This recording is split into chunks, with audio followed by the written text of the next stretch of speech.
Oh, interesting. So they were friends of mine, Barb, she went to There were members here when their kids spent their early growing Yes, years. yes. We raised a big wishes this morning. How are you? I'm sure you're It is amazing the connections. I know, it's a small, Yes. That was already. I got one of those. Good morning. After, yeah. My first slide, check all very. Sure.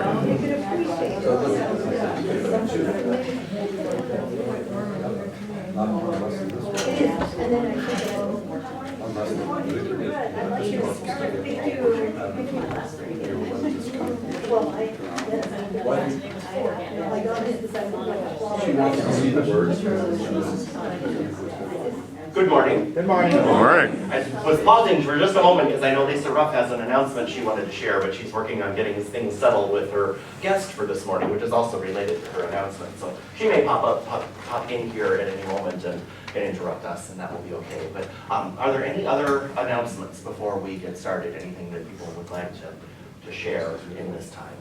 The sun is shining. The sun is shining. Yes. You could probably turn off the lights in here and not notice a whole lot of a difference. No, these skylights are spectacular. A lot of people don't realize how wonderful they are. So. Did you want the lights off? No. just commenting on the sunny nature of the day. So Let's turn them on. There we that'll go. help with that. But any other announcements? Well, we may get, like I said, we may get interrupted. I do want to give Lisa her time, but she's busy getting settled. So as a way of introduction, my name is Jim Bargman, coordinator of neighborhood ministry. I believe I know all of you, but just to make sure that base is covered for anyone who might not where we may not have met. Sit back here. The piece that where this adult forum, the idea of this adult forum came about was examining a twofold piece of my life recently. One was increased opportunities for us at Mount Olive to get involved in the political process, but also my own journey in coming out of an environment that largely said churches and faith organizations should stay out of that business.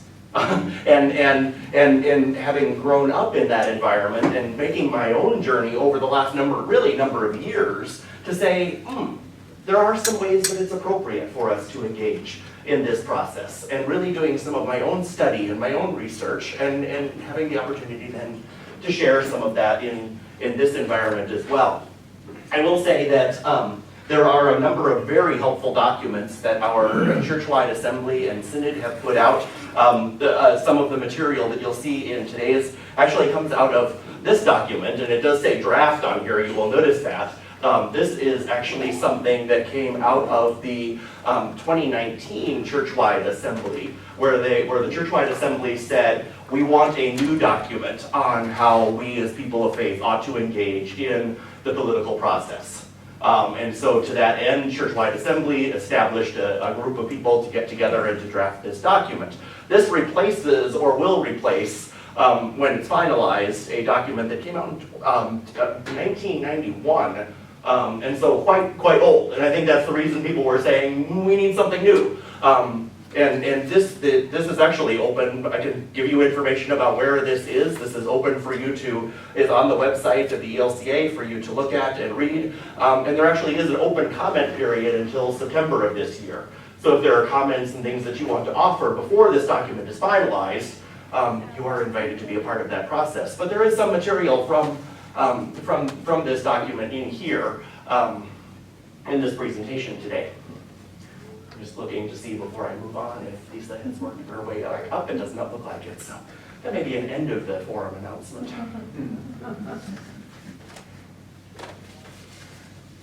So as I mentioned, some of this came from the document that I shared now. And this document does, I think, a really nice job of looking at some of these biblical and theological foundations for why it is that we do this work. Now, the presentation this morning, as I share with you, will kind of take two main focuses. We're going to look at the biblical and theological foundations of why we do this work. Now, this is certainly a matter of debate. Should churches be involved in this at all? And we'll talk about that issue. And certainly it's something that we can have differing opinions about. Now certainly there is a process for handling those things within a community like Mount Olive, and we will look at that as well. At least at this point in our history, our church-wide assembly, our synod, and our vestry have said this is appropriate for us to be involved in, and we want to be involved in it. But that's an ongoing conversation. The second part of what we'll look at then is some of the actual mechanics of what does it look like to engage in this process. And that's part of what I have had the privilege of being involved in over the last number of years that quite honestly surprised me. I would have never, if you had told 23-year-old Jim coming out of college that I would be presenting at a rally at the state capitol and being a part of Senate and House hearings, I would have never believed you. I would have never believed that those were opportunities that would be presented to me as a part of doing ministry. But here we are. And that is something that has been a part of my own evolution and movement in my own life. So to continue on, God's love and power seek shalom. Now, of course, we understand the word shalom in shorthand to mean peace. But really, in a sense, if we look at the biblical sense of shalom, it encompasses much more than peace. It also involves a well-being, goodness, a living into the truth, beauty, justice, freedom, joy, wholeness. There's a whole lot of things all woven together in that concept of shalom. The work that we do in this is undergirded by that term shalom. In the context of civil life, the well-being of all, or the common good, are earthly measures of God's intention to bring about shalom in God's reign. God's activity seeks the well-being of all. And governmental organizations, and likewise nonprofit organizations, can be a part of bringing about that well-being.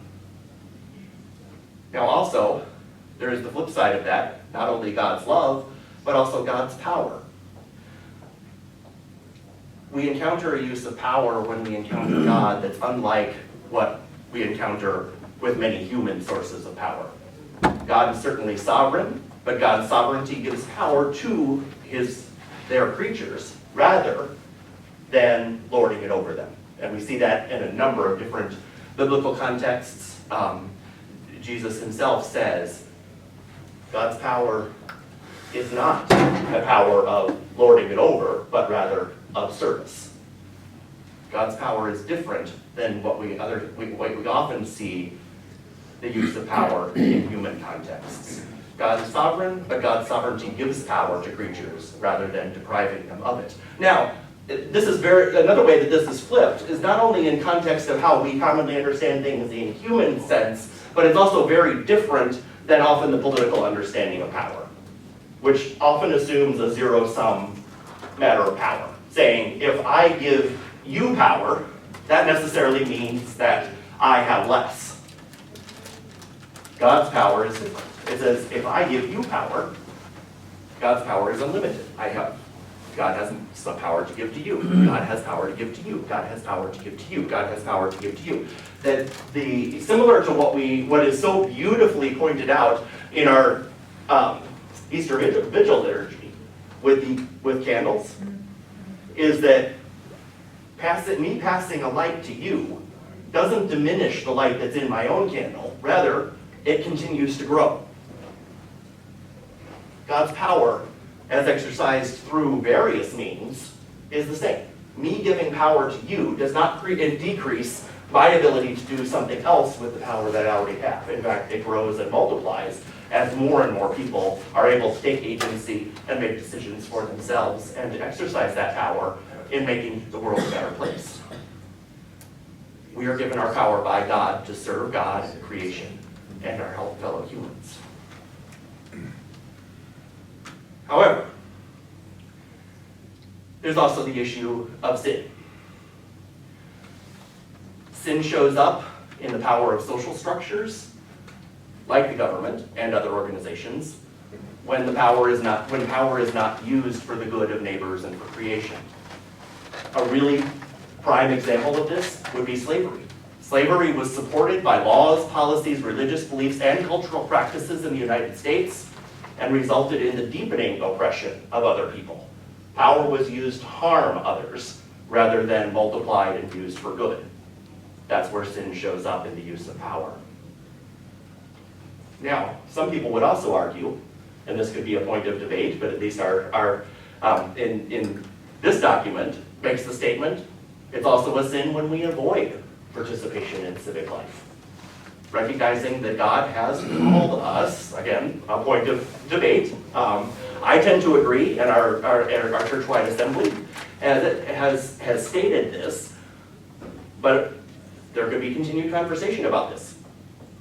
That part of our calling is to engage in the political process and in civic life, and use our gifts to do so.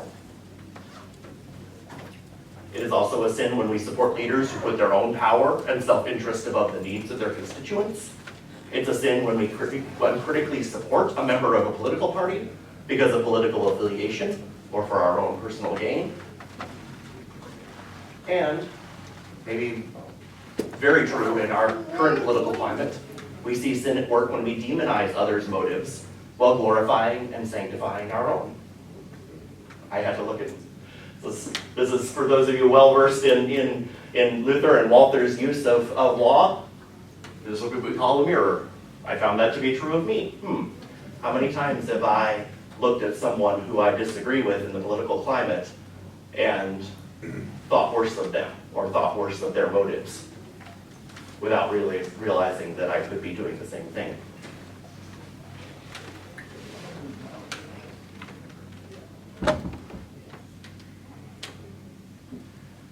We are called. There we are. We are called to do justice and love kindness, Micah 6:8. But it's not always clear what that means. God's people approach the world with trust in God's reign, and at the same time, realism and humility about God's efforts to effect a just society. The present and future reality of God's reign makes us restless and discontented with a society's brokenness and violence. I find that to be very true of my everyday life. I'm like, well, if we really believe in God's reign, why is this like this? Why is this happening? Why are people struggling to have enough food to eat? Why is there continued gun violence in our world? Why are there people who can't afford to have a house? Well, of course, the reality is sin infects all of what we do, and there is the reality of selfishness and power being used inappropriately in our world. But that's that restlessness and discontentedness with society's brokenness and violence. But we have the opportunity to engage and be a part of God's reign to work for a better world. And one of the ways we can do that is through the civic process. Now, a quote from this document that I rather like. While the Holy Scriptures provide the fundamental norm, our human facilities, such as reason, experience, knowledge, and imagination, have crucial roles in discerning better and worse ways of running a human society. So we look to the Scriptures for our norm, but then we recognize that God has given us gifts of reason, experience, knowledge, imagination, of ways that we can look at how we can reshape society into a way that works for all and ties in with the work that God is already doing. At the same time, we affirm that civic institutions remain God's gifts, but we can also admit its failures. Our work can and should acknowledge past failures and lead to repentance that leads us to hold leaders accountable when they fail to work for the common good. Sometimes holding those in authority accountable will mean engaging in nonviolent public protests or even acts of civil disobedience. When use of these tools is necessary, such actions must always be guided by love and to focus on the common good. Certainly Martin Luther King Jr. and the work that was done in the civil rights movement often gets cited in this, and I think appropriately so.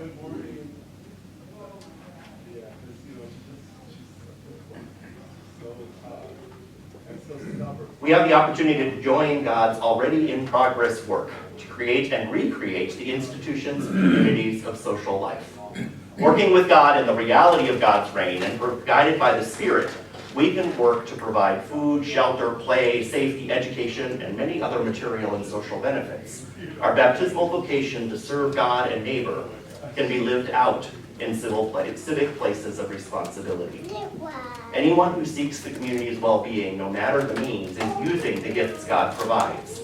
They are acting as channels of God's love and demonstrations of God's reign. And we see that in a number of ways. We see that in terms of the work that individual people here do their work. We see that in some of our faith-based organizations that do work in the political realm. And we see it maybe at the most notable levels are elected officials who are people of faith and have been straightforward about their practice of religion, whichever faith they subscribe to. Our own John Martin is one who we all know very well, who serves as a senator. I don't think I'm outing him in any way that he hasn't already, but Governor Walz is a member of an ELCA church in St. Paul. So there are, and not to say that someone need to be, not to say that someone, let me try that again. Not to say that someone who is of a different faith, either not Christian or certainly not Lutheran or not ELCA, cannot also exercise their faith in positive ways in the public realm. That is, one of the primary sponsors of, or one of the primary authors of a bill that we worked quite a lot on in the last legislative session was a Muslim, and we worked hand in hand with her to make that happen.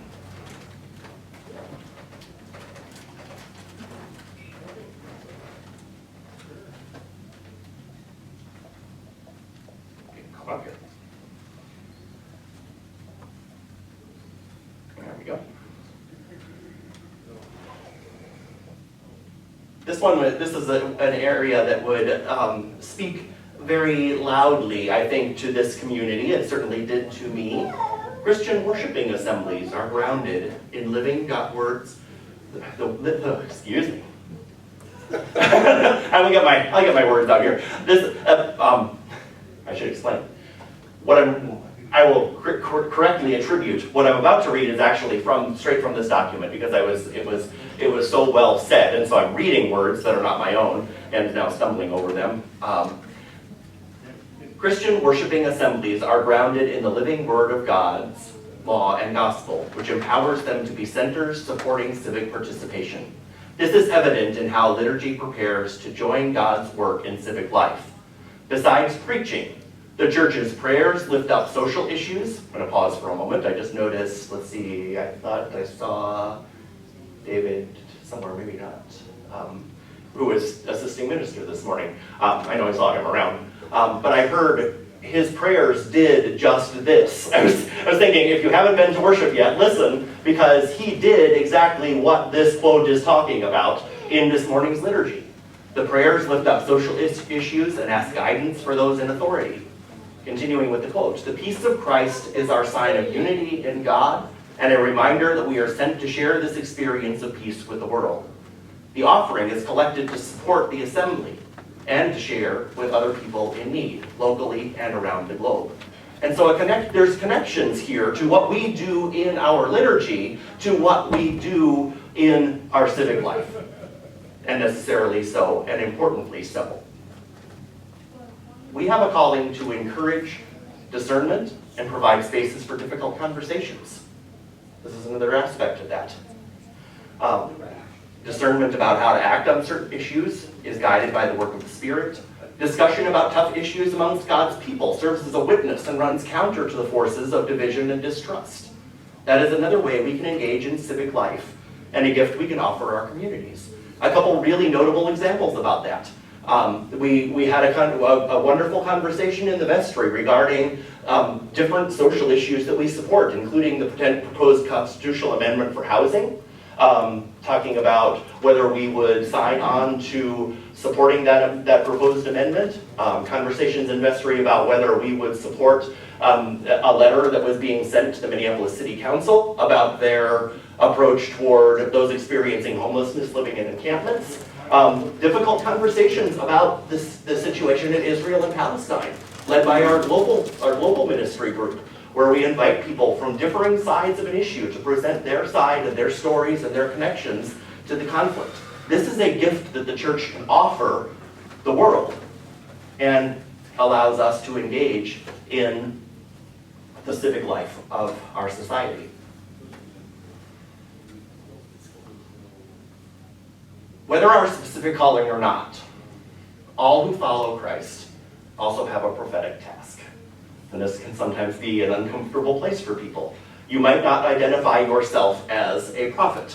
And there are some who would even go as far, I don't think in this community, although I'd be interested to have a conversation with you if you are, who would say God no longer sends prophets into the world. That was Old Testament time. That was biblical times. That doesn't happen anymore. I've heard people say that. I don't happen to agree with them, but I would be happy to have that conversation if you are. I would love to learn more about that perspective if you are someone who holds those beliefs. But I would argue that yes, God does indeed inspire people to prophetic work by the Spirit. We are called to hold civic leaders accountable and called to painting a vision for social well-being for all. Every Advent and quite frequently, even now through Lent on Wednesday evenings, we join with Mary in singing about God's action to bring down the proud and lift up the lowly as we sing the Magnificat. We're called by the Spirit to bring good news to the poor, proclaim release to the captives, healing for those who are sick, and to set free those who are oppressed, ultimately proclaiming the year of the Lord's favor. Of course, that comes from Jesus speaking in the temple, as recorded in Luke 4.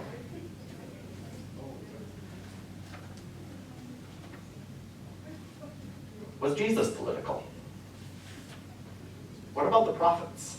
What about Paul or other biblical examples? For a short little time, I would invite your responses. What do you think? Well, the Old Testament prophets were certainly political.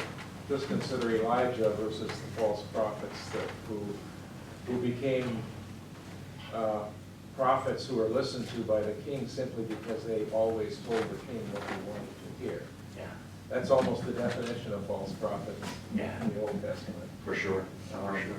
Jesus was certainly political, although not in the sense that many modern people would assume. He wasn't leading any political campaigns. He wasn't engaged in direct political action. But the implications of his teachings are certainly political. Yeah, well said. Sir. And we have a problem with the word political in our culture. Yes. We have, and because my temptation is, we go Republican or Democrat. I mean, that immediately we go into these kind of dichotomy of beliefs and America first or whatever. Yeah. So I think we struggle with that, and it gets to the point you're making, Jim, is that if we're following Christ, if we're following what Christ asks of us, demands of us, we don't go to this dichotomous perspective. We have to stay centered somehow, and I think that's our biggest challenge, is to stay centered rather than allowing ourselves to be pulled one way or the other. Now, one direction may be indeed the Christ-centered position. I remember when I was watching the Civil War series that Ken Burns did several years ago, he did a quote from Lincoln who said, both sides say they're correct, but that cannot be right. Right. And there has to be where justice and mercy and love flourish versus the other. Yeah. But I think that's a struggle for us as people of faith when we hear the word political. We don't know what to do with it, and I think that's where we get nervous about crossing over and saying, no, I don't agree with that because Jesus said this, and immediately people jump up and say, no, religion and politics don't mix, which is ridiculous. Yeah, and I think we're going to go a little bit more into the idea of evaluating where we go with that toward the end of this section, but in short, what I appreciate about this document and our church body's approach, that it says is that we start from the place of examining what we do as does it benefit the common good of our society. And by nature, for us as Christians, we say that is Christ-like if it benefits the whole society. Now, someone from a different faith perspective may come to the same conclusion from a different perspective without Christ, and that's okay too. But it all comes back to that: does what we're doing benefit the common good? Now, there are certainly other qualifications for why we would evaluate, but does it affect the common good? And I don't need to Yeah, okay. capitalize here, but the common good, who's part of that? That's Right. the other part Yes. of it, you know. Are gay, lesbian people part of the Right. common good? Are women part of the common good? Are people of color part of the common good? Absolutely. It just. And for too many times in our society, the answer to all of those has been no, No, including right. in our present age. Yeah. Well, and I think the disciples all the way up to Jesus' death were very confused about what it meant to be, Oh, yeah. Yes. you know, what it is, am I supposed to be following him for political reasons, you know, is he coming to, you know, is this a revolution, what is it that we're getting into, and that, you know, and it's like, it wasn't until after his death that they really understood, right? I mean, Right. it feels that way, and Yeah. then they stopped acting in a political or state way. Yeah, you know, for sure. and- There's extra biblical writings, including some historical documents that say that Barabbas, for whom the crowd chanted to have released in place of Jesus, was a political revolutionary, someone who would have brought about the earthly kingdom that so many were seeking, and that may have been part of the attraction of wanting him released, as opposed to this Jesus who wasn't doing what we wanted him to. and again, whether that's accurate or not, I mean, there's good evidence, but at the same time, being a number of centuries removed from that experience and only having certain documents to examine, we don't know the truth of that. But I think it's an interesting conjecture. If you're interested in digging in further in a relatively modest-sized book, there was a book written by the New Testament scholar Oscar Cullmann back in the 1960s, I think, called The State in the New Testament, that goes into these things quite deeply. And among other things, he concludes that most of Jesus' disciples were probably zealots, ones who wanted him to be a revolutionary. Strong evidence that Judas was in particular. Yeah, and that Judas betrayed Jesus to force his hand. Yeah, I've read that explanation, and it's an intriguing proposition. And of course, the biblical record doesn't tell us explicitly that that's what's going on, but I think it's an interesting proposition. Howard Thurman, who was a teacher of Martin Luther King Jr., wrote a book called Jesus of the Dispossessed and the Dispossessed, in which he argues that Jesus' politics were basically the preferential option for the poor, as they would say in Galatians. And Paul's politic, Paul just completely misunderstood Jesus because he was going, well, the government's good and it's all fun. And so that he actually, Thurman argues that Paul's politics have informed too much of the church and not Jesus' politics at all. There's certainly something to be said for that. I think what I personally take from, I think we've talked a little bit about what I would take from Jesus' record, and that really, for sure, the emphasis on the poor, and really citing back to Mary and the Magnificat, I think really does a beautiful job of outlining, and again, this quote from Luke 4 of Jesus in the temple, I think really encapsulates Jesus' perspective. What I take from Paul, though, was a recognition that the tools of government, if they are useful to one's higher purpose, can still be used. We can see that from Paul's arrest and him saying, I'm a Roman citizen, therefore I am due certain rights within this society, and I demand that those rights be upheld. And we can see that in Paul. And I think there's something to be learned from that, to say that there are, whether we agree or disagree with the approach of the government, there can be certain tools that are useful to us in affecting change within the structures that have been established for us. And that's, I think that would be a side that at least I would say, whether we agree or disagree with Paul's specific writings, there's some principles at play there that we could look at. So that kind of answers the question of Paul, and I think, David, you did a marvelous job of saying, yeah, for sure, prophets were necessarily political and called by God to do so.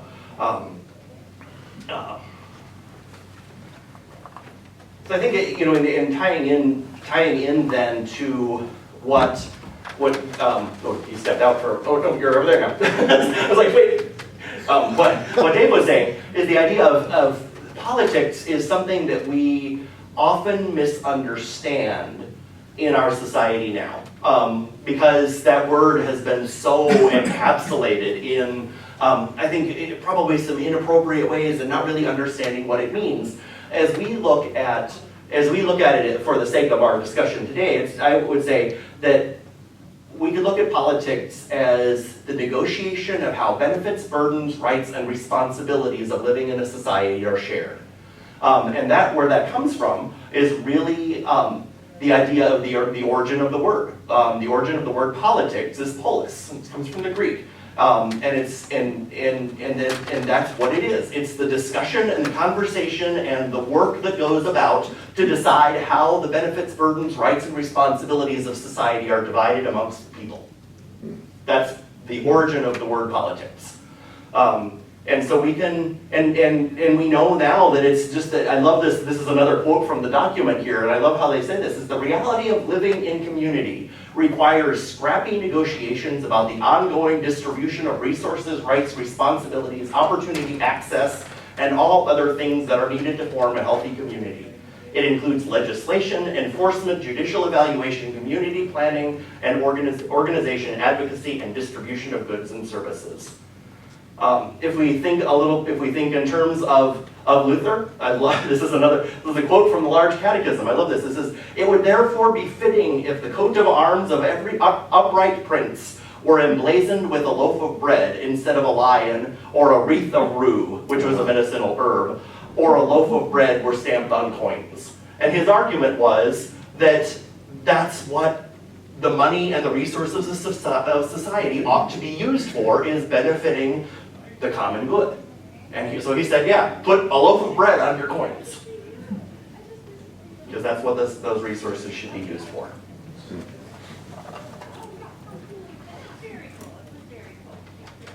So now I mentioned a little bit some questions to ask when evaluating governmental work.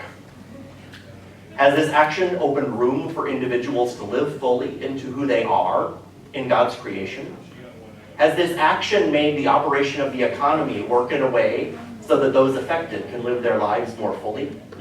Has this action assisted or encouraged more people to participate in civic life, i.e. voting in our society? Does this action rectify failures of the past, especially when it concerns those historically marginalized? A few questions to consider. Now, shifting focus as we transition from one piece to the other, I probably should have rightly said there are actually three parts to this presentation. The middle one is rather short, but just to address the issue of legality of us as a community of faith even being involved in this work at all. First of all, the First Amendment, which addresses the issue of religion in society, does not prohibit or discourage application of religious convictions to public life. That's it. It does not prohibit us from being involved. The phrase that's often thrown around regarding the First Amendment and religion is the separation of church and state. That phrase is not actually in the Constitution. That phrase is not actually in the Constitution. It's used often as a summary of what people believe the First Amendment to be, but that phrase is not actually there. It's usually used as shorthand for what they call the non-establishment, meaning that the government shall not establish a religion of its own. In other words, our form of government allows free exercise of any religion decided by the people. The government doesn't get to say, this is our official state religion. That's what's prohibited by the Constitution, not people of faith being involved in the political process. What was it? What was that? Our religion, up to us. Right. Now, the other part of the First Amendment is what's called the Free Exercise Clause. That also says that the government can't restrict our ability to freely practice our religion or to freely worship. Some people would say those contradict each other. They don't. We can certainly exercise our religion however it is that we want, and the government cannot establish a state religion in a sense. That's the clause that, at least in recent times, has often led to the most conflict Yes. between Christians and the government, though, particularly, for instance, during the Vietnam War, when young men refused to serve because they believed it was that Christ would have said no. Right. And the courts wouldn't buy that most of the time. Right. Well, and now the other thing that I think our national church body and our synod have affirmed, and a number of legal scholars have also affirmed, is that advance this a little bit. Have also affirmed is that there is still a role tied back to that common good piece, where the government can necessarily put restrictions in place for the sake of community safety and the recognition of the good of all. Now, where this really showed up is interesting is 2020 with the COVID pandemic. And there were a number of churches, including here locally, the president of the Minnesota South District of the LCMS joined with the Catholic Archbishop of the Minneapolis-St. Paul area to sue Governor Walz for putting restrictions on public gatherings over a certain size.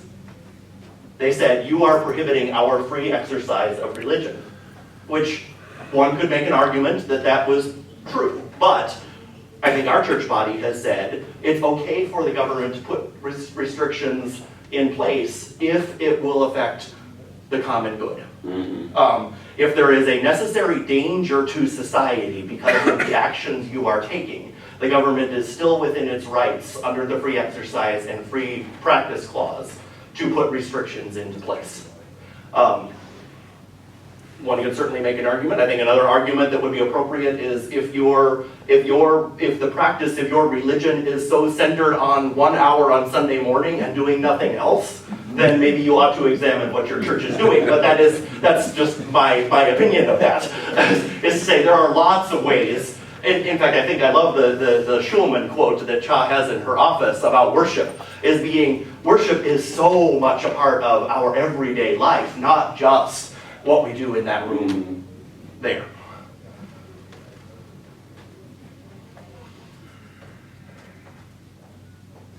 The state does not run religious institutions, and religious institutions do not control the state.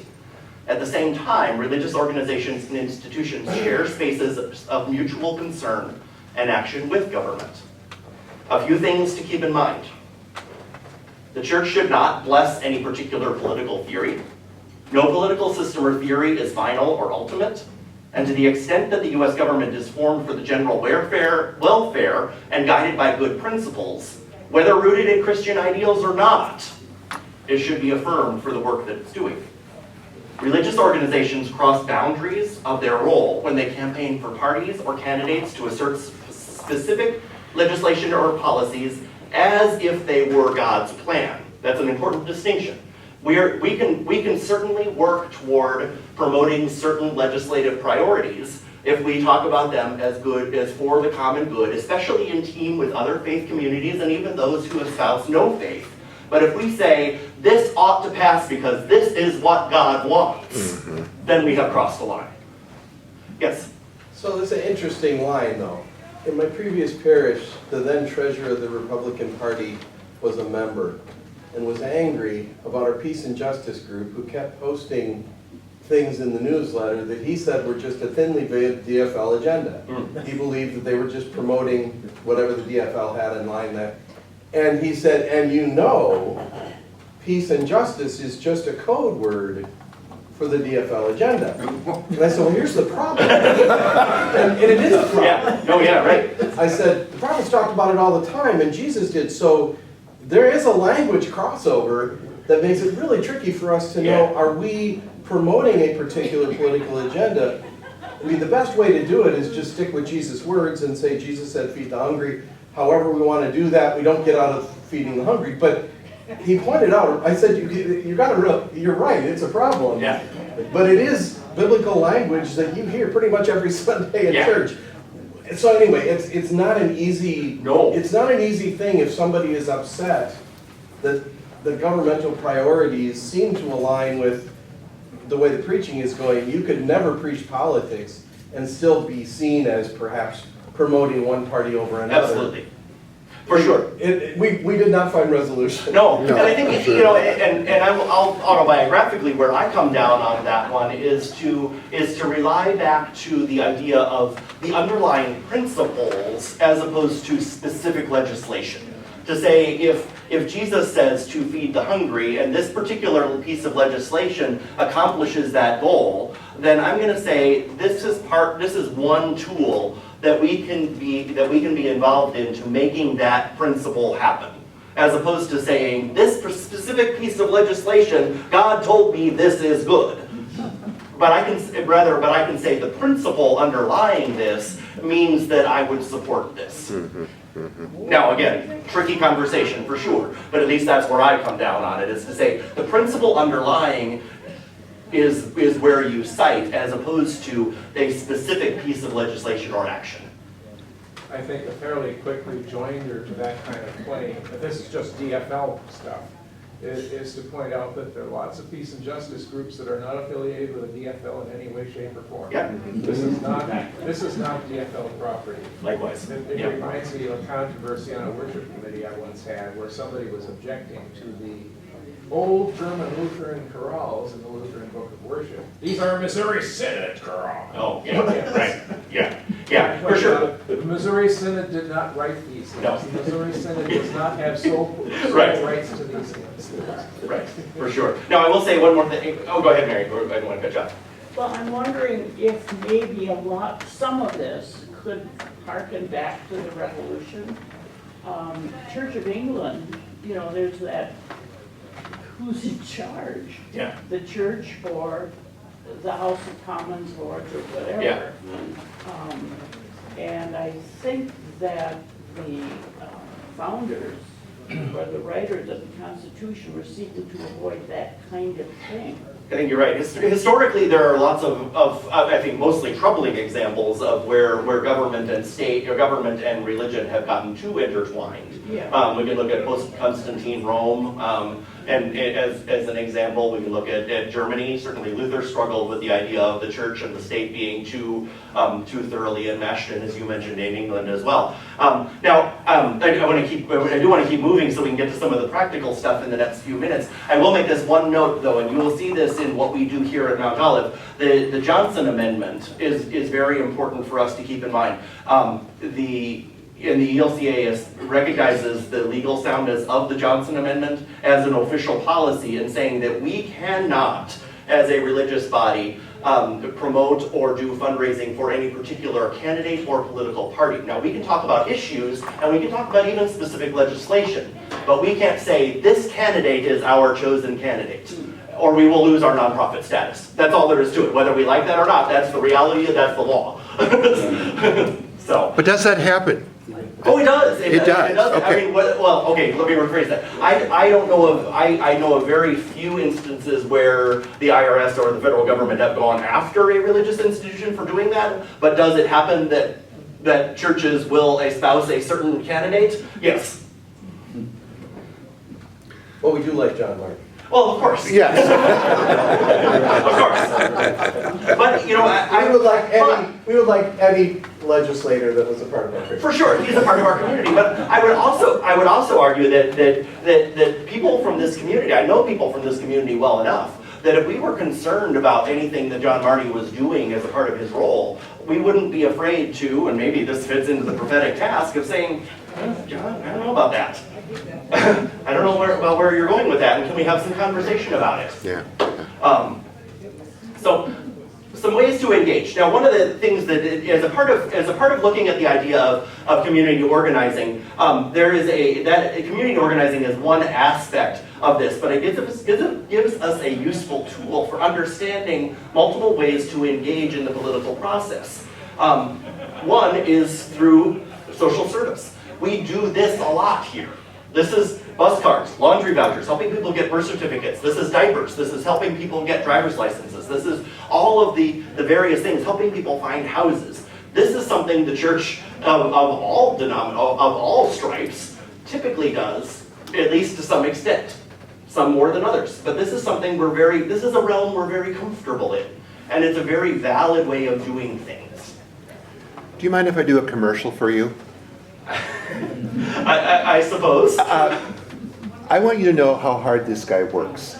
I have volunteered a couple weeks, just kind of perform triage, for lack of better words, as people came to the door. And folks, it's a steady stream. It is a steady, Brett too is doing the same thing. Steady stream of people coming in with a variety of needs. And he's too humble about what is accomplished in that time of meeting those people's needs. And he's very eager, I'm sorry, I hope your ego is being controlled here a little bit, but he's very eager to do what we can do. But I just want you to know, it happens. It's not an occasional thing. It is steady. It is steady with people coming in here with needs of that nature. Thank you, I think. Here.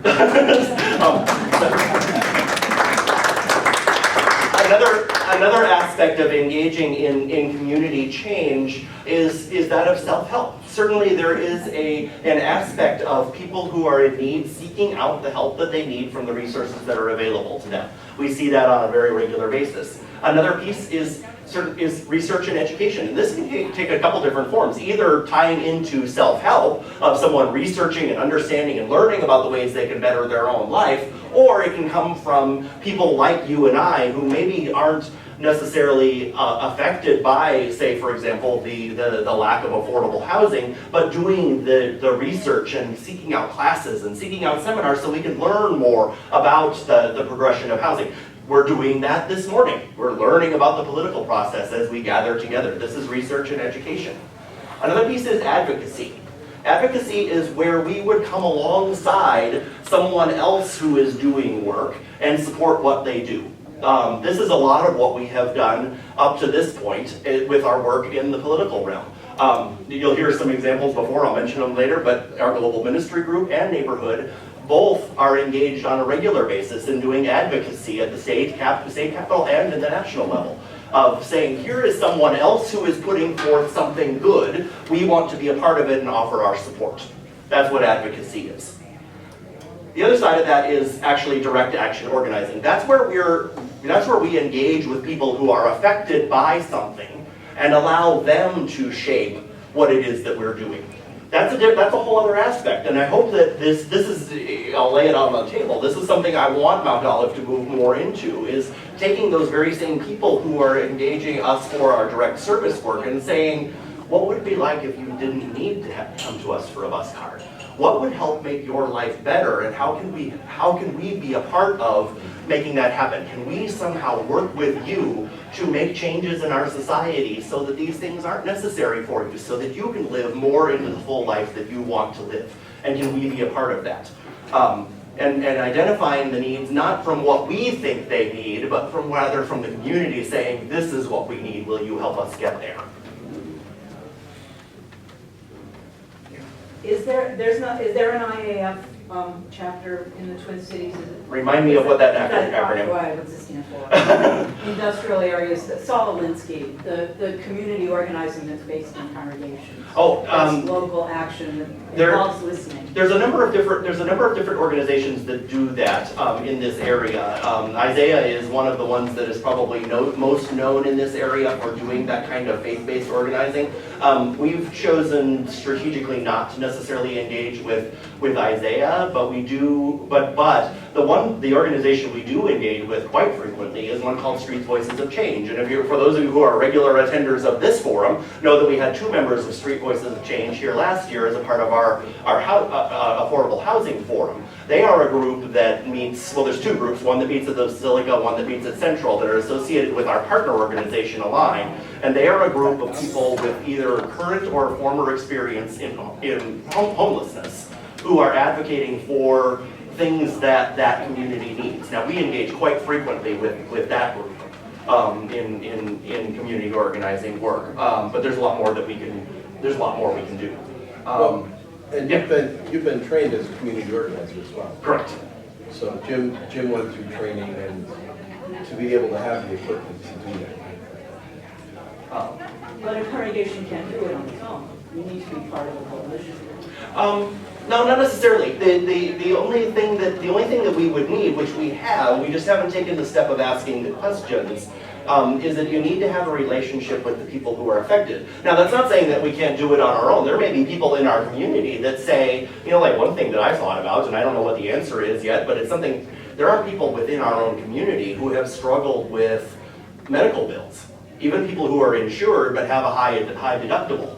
Well, is there something that we could do within our own community to engage people with the issue of medical debt? Maybe. But then there are also those who come to our place with other needs from outside of this building, but are part of our community tangentially. So yeah, we could absolutely do it without necessarily being a part of a coalition, but the important part is that the people who are affected by what we're doing are the ones who are leading the process. We may provide tools and support, but the people who are being affected are the ones who need to come up with the solutions and tell us what needs to be done. So to take this a step further, some of this is going to be very familiar to you, some of this will be new for a lot of you. If we take an idea and work it through the legislative process, what does that look like? Well, just like this. We can take an idea, move it through to becoming a bill, goes to different committees, goes to the House floor, goes to hopefully passage, then to a conference committee if necessary, and then on to the governor. Now, we're going to talk about each of those steps in a little bit more detail. First of all, an idea. This is probably one of the areas that as I've talked to people, is the most misunderstood, in that ideas for laws don't only come from people who have been elected to position. Ideas for laws can come from anyone. Anyone in this room could come up with an idea for a law and move it through the process to make it happen. That is absolutely part of our political process. And in fact, a really powerful example of this happened in 2017. Something called McKenna's Law was passed at the Minnesota State Legislature. What McKenna's Law does is it guarantees that kids removed from their homes because of an abusive or addiction situation who are over the age of 10 are required to have the state provide them legal representation through the family court process, rather than having people outside of this child make decisions for them. That this was passed into law or signed into law in May of 2017. The idea for this law came from someone named McKenna Ehrenholz. She was from Swift County, Minnesota. She came up with the idea when she was 12. Really? Mm-hmm. She worked with her advocates and social workers, and was introduced to the senator from her area, and they worked it through the political process, and it became law in 2017. Ideas for laws can come from anywhere. From the ideas, new laws, initiatives like can come from any of these steps. But ideally, they're coming from genuine community organizing. This is what we talked about before, where the affected individuals are developing legislation involved at the stage. But what happens then once you get an idea is it's drafted into a bill and introduced by sponsors in both the House and the Senate. Co-authors are added either as simply to add actual language to the bill or to simply indicate support. This is the beginning text of the bill that passed last session, establishing a universal rental assistance voucher program in the state of Minnesota that we spent some time working on. There are many other things that can happen at this stage. Once something is written up as a proposed piece of legislation, then there's a whole process of building support that comes in around that. These are all places where you can engage, and I will tell you, it's not hard, and it's actually a lot of fun. Meeting with your elected representatives.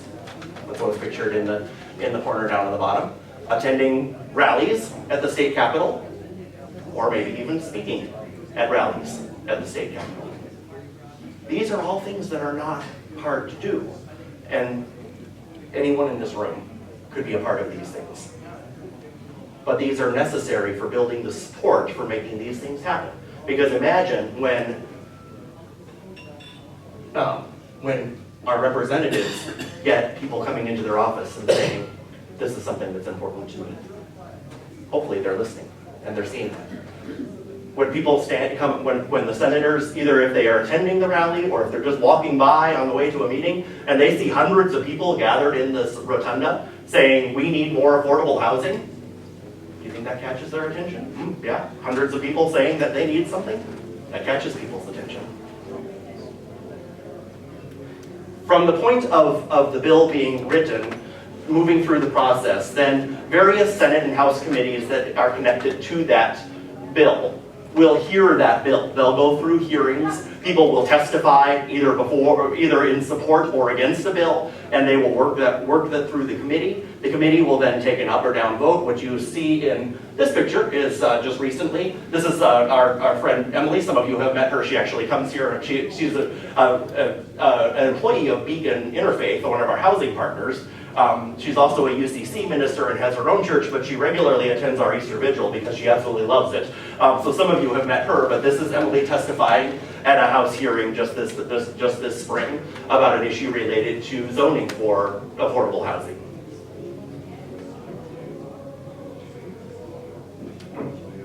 If the committees pass it, then the bills will go to the full House and to the full Senate hopefully for passage, for votes on the bill and passage. If for some reason there is a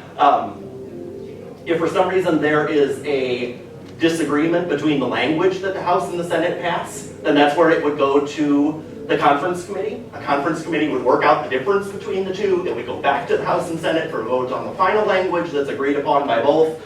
And then ideally, then it would go on to the governor to be signed into law. And then hopefully, there might be a party, which is what happened when we passed the Universal Rental Assistance Voucher program called Bring It Home Minnesota. Is we had to have a little party saying, yeah, we did it, we got this through. Those are all things that people can be involved in, and some of the things that have worked through that process or are in progress of working through that process that people from here have worked on.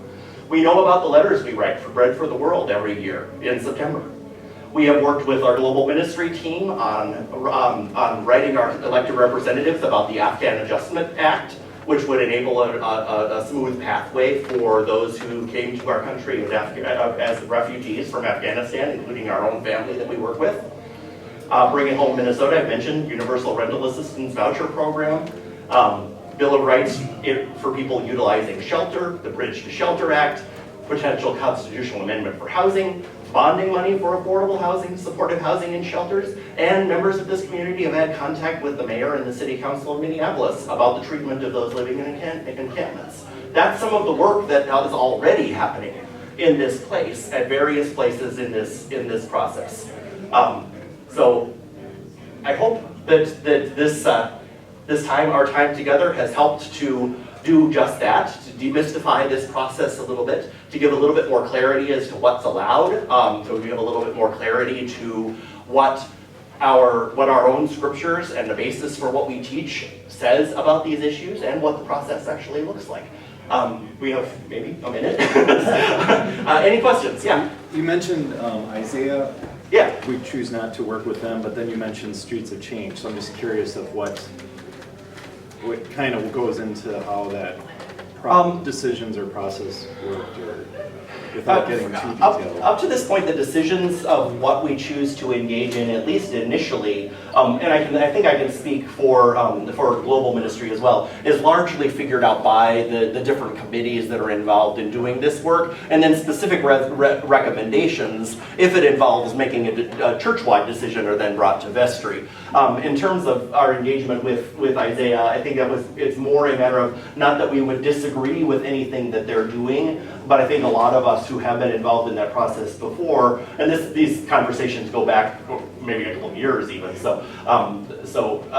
is we were starting to see a little bit of a lack of a lack of definition or a lack of focus in their work, and so it didn't feel like it was, so we don't necessarily disagree with what they're doing, but it's just a better use of our energy to tie into an organization that's accomplishing stuff and has a direction and The vision. line and Streets of Change is essentially doing that same.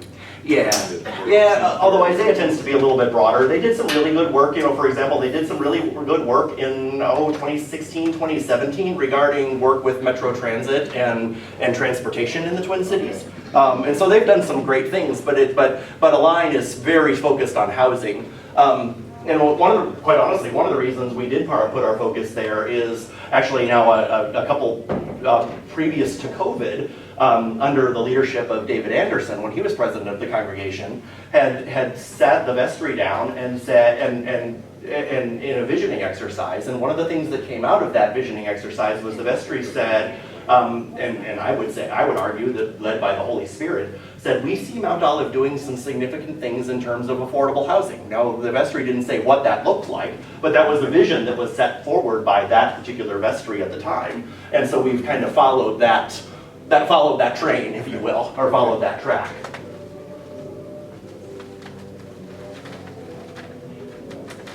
I have a friend who once said,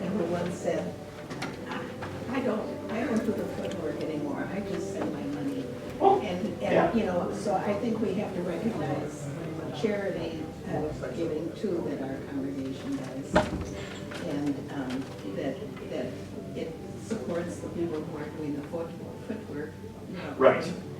For sure. Now, I will say the one thing your friend can do that we can't as an organization is donate specifically to political parties or political candidates. We can't do that organizationally, but we can contribute to causes that we feel passionate about, and so that's one distinction that we would have to make. Whereas individuals certainly can donate to not only organizations but specific people.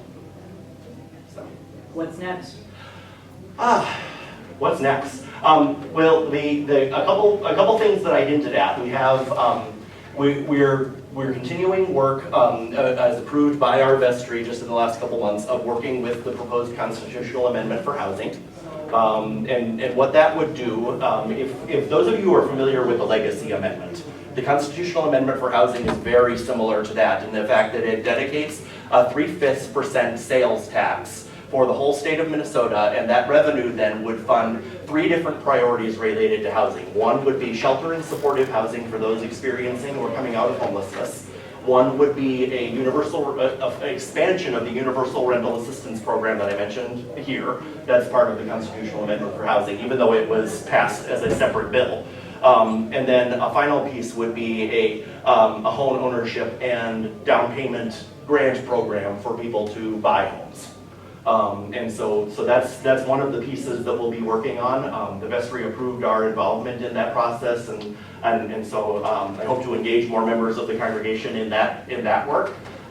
We have a number of very hyper local things as far as working for the rights of people who are living in shelter. One of the wonderful things is that Street Voices of Change passed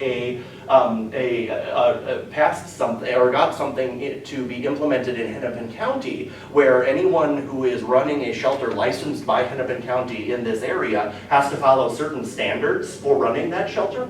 It's a fantastic program. What we're trying to do now is get that established statewide, so that it goes beyond Hennepin County.